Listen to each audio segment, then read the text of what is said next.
Why would you start a forest fire so you could kill firefighters? He started a fire, a wildfire, to lure in firefighters, men trained to help. Did nothing to him, ever. Most likely, never, ever, ever. You're there in Coeur d'Alene, you're a firefighter. You've trained your whole life, not for glory, not for pay, but you've trained your whole life to save forest and to save lives.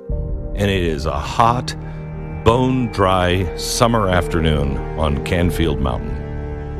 And there's a brush fire, and it's starting to lick up through the timber. And you and your brothers have been called in, not to fight men, not to fight monsters. You're fighting a fire, and you're going to get there in time this time. But you don't realize it's a trap.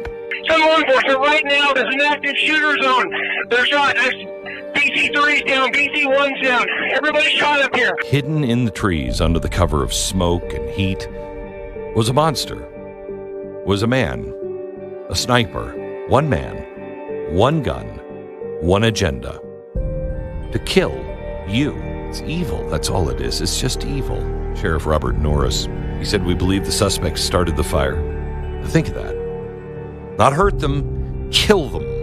Didn't take long. 300 law enforcement officers flooded the scene. SWAT scoured the mountains. It wasn't a backwoods skirmish. Well, eventually they found him. Rifle nearby. He was dead. Was that justice or was that just an ending? We may never know why this guy, never understand what possessed him to become a predator of protectors. We do know firefighters were murdered while doing their duty. We do know today that evil lurks a little closer.